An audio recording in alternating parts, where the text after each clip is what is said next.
In this video, I'm going to be reviewing how to analyze a journal article.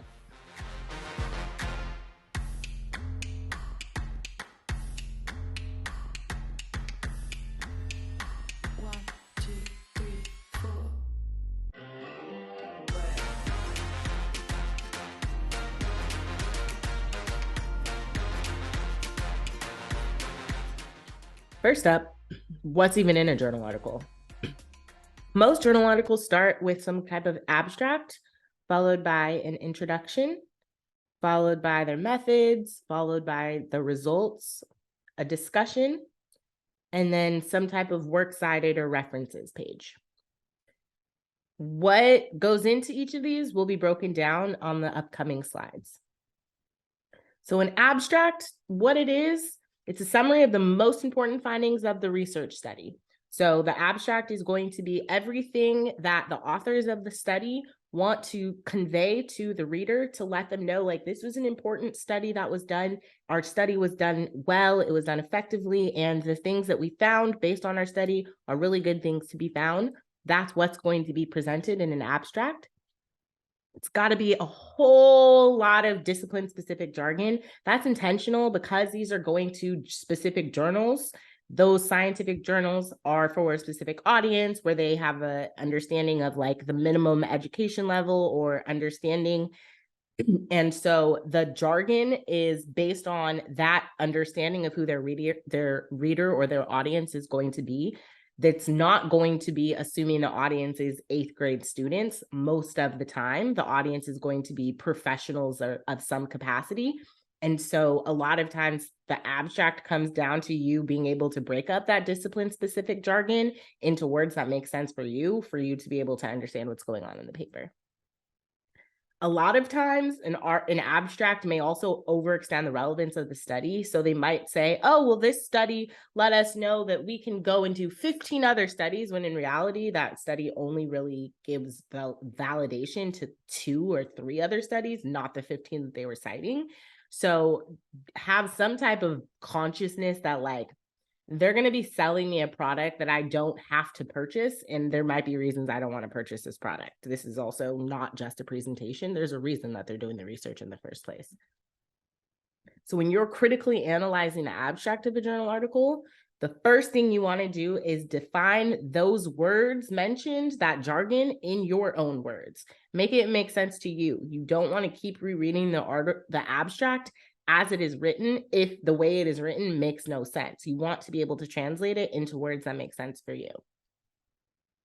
You're also going to want to identify problems with the way the research was done. So they're going to try and sell you the, like, we did this excellently, we thought about all of the things, but there's often going to be things that they didn't think about that are just like gray areas, or their blind side or blind spot.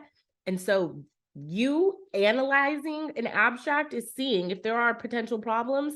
And if there are potential problems, you can follow up in the method section to actually figure out what was going on with the research structure to get some of those questions answered. You're also going to want to question the relevance of the conclusions that they made. Like, is this conclusion actually based on the information that they did research on? Are they jumping to conclusions? Is this conclusion relevant to the research that was actually done?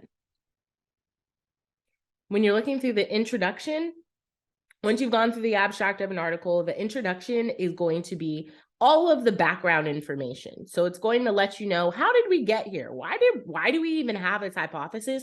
What are the other research studies that were done before us? What did those research studies find? And what are the things that we know we need to think about, have as like foundational understanding, foundational knowledge to be able to do the research that we would like to do in the first place. So the intro is setting the scene. There's going to be all kinds of works cited in that reference or works cited page, all kinds of references to previous research that was done, as well as defining of specific terms to establish the lay of the land for where they're going to introduce the research that they're going to be doing. Excuse me. This is also then going to come to the conclusion of what is the purpose or the intent of the study being done in the first place? Like, why are we here? If the study was done and it doesn't fall in line with the how did we get here, you should start asking yourself questions like, okay, well, All of these things would lead me to have a different question. I don't know how they came to this conclusion or this hypothesis. That's not what I would have come to, analyzing that within the introduction. Also, is there a hypothesis? Not all research articles, not all research studies have to have a hypothesis formed before the research is done. But if there is a hypothesis for the research, it should be stated in some capacity in the introduction. So ask yourself if you can find where the hypothesis is mentioned, if there is a hypothesis mentioned. When you're analyzing it, you're gonna want to see if there's any biases that the authors have. So are they only showing research that is in line with one specific perspective? Are they showing any contradictory perspectives to that to validate their research? Or is this just a whole biased situation? Make certain you find any of those biases so you can have confidence that the research that they're doing is effective, good, unbiased research, or you're able to easily point out where the biases are that you thought, and you're able to say why those biases exist. Seeing if there's any gaps, aside from just one side or one perspective, are you missing like an entire population of research that needs to be done in order to be able to state this, why you're doing what you're doing? Are there any other gaps? Going back to the blind spots, are there any things that these researchers didn't think about that you think should have been thought about? And how would that change the interpretation of the research? And if they're the previous research design, because you're seeing how did we get here, were there any problems with how other research was done? And are they continuing to perpetuate the problems with the other research? So would they in fact find also faulty results because they had faulty research design, because they hadn't even thought about how to improve upon the research design? These are all things to be thinking about when analyzing the introduction of a journal article. After the introduction comes the methods. This is like the meat and the bread of what the actual research paper is. This is how the research happened. Rarely do people read the methods in detail because it's a lot of details. The intention of the methods section is that you could take it and replicate that experiment on your own and find similar results. If it's not replicable, there's questions as to whether or not you can do publications on it. But the reason for the method section being what it is so that you are able to replicate this research on your own. Every journal also has like specificities of like how many tables, how many charts, how many graphs, all that kind of stuff. You can include how many characters, how many numbers you can have within the method section, but they all have the overall understanding of how the research happened for you to be able to replicate it on your own. During the method section, this is a space where you should take it upon yourself to identify what the controls and what were the experimentals. The method should explain to you, this was the control, these were our experimentals, but if it doesn't, you should be able to figure out what were the controls and what were the experimentals based on how the method section itself is presented to you. It's also going to explain why they chose to do the research the way they did. So why did they choose to have the control they did? Why did they choose the number of experimentals? Why did they leave out certain things? Why did they include certain things? All of this should be included in the method section, so you have an understanding of why they developed the research study they did the way they did. And so if you are going to replicate it, these are also things that you can be thinking about. So either I'm going to do the same thing, or I'm going to be doing something different. And this is why I'm choosing to do something different than what was done in this initial research study. So again, when you're doing the analysis, define those terms in your own words. It's going to be a whole lot of like details of how it happened. So that's going to come with a lot of jargon that's specific to a specific discipline. If you don't know what that jargon is, define it in your own words. Make it make sense to you. Don't just leave it out there for it to just be like, I'm going to have to read this over and over and over, and I'm never going to understand. Make yourself understand it. Again, ID the problems with the research design. If there are gaps, if there's other things that they weren't thinking about, find all of those things. Be aware of all of those things. This is analyzing the article, not accepting the article as good, as great, as the fact. You're also seeing if this was an effective research design. So aside from like the way it was structured itself, could you have done it faster? Could you have done it with more people? Could you have done it with less people? Could you have still come to the same conclusions? How effective was this, and how efficient was this as a research study? How could we have improved if we could have?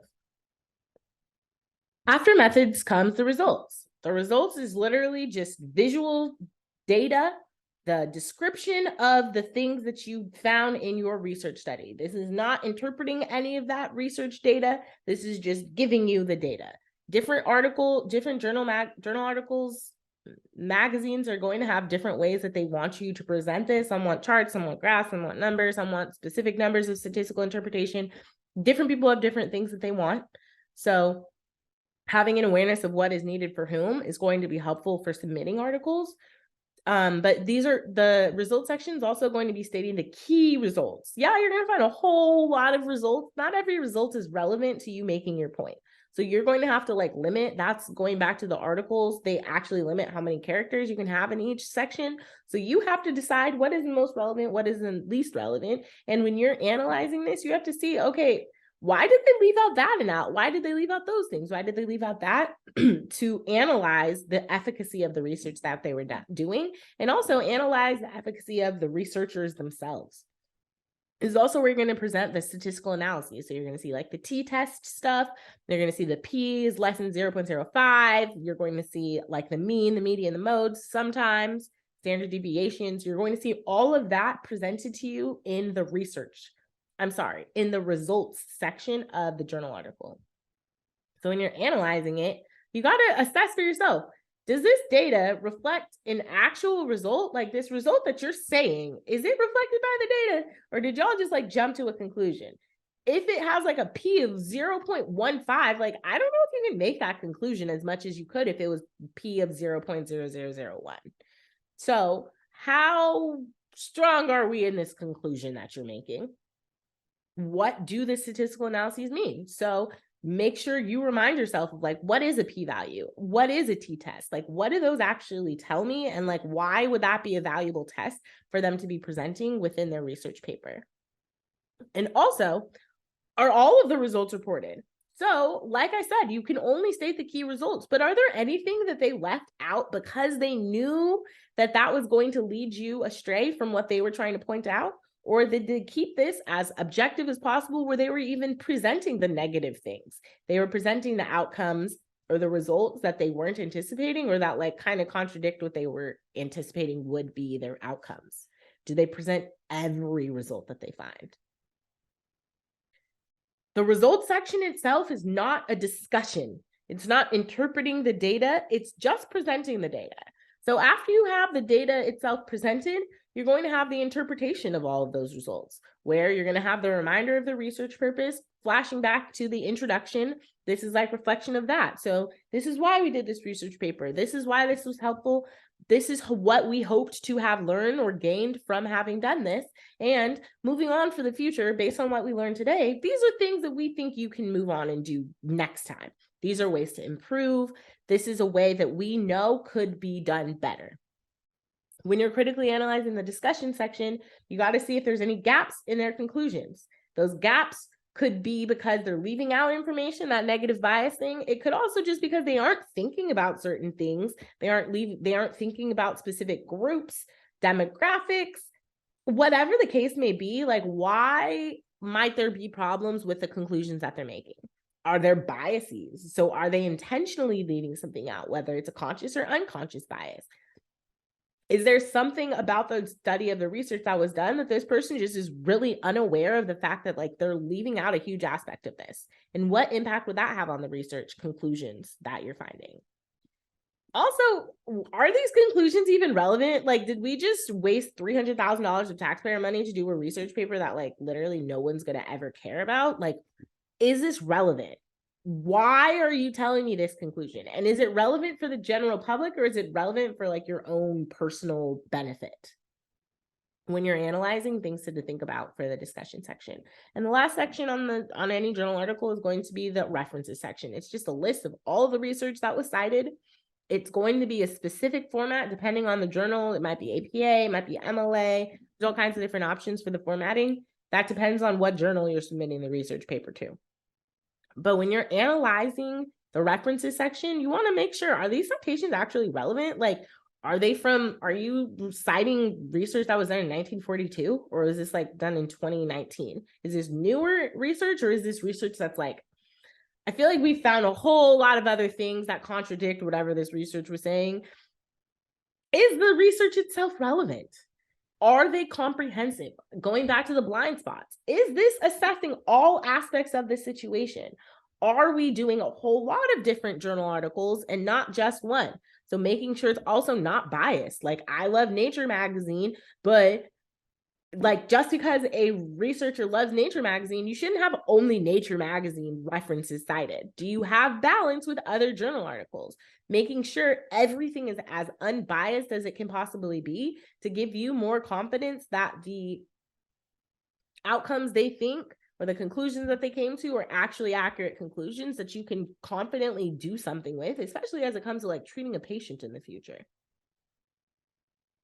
If you would like more information about how to analyze a journal article, both of these sites are very helpful for you, and the links are listed in the description below. Thanks for watching.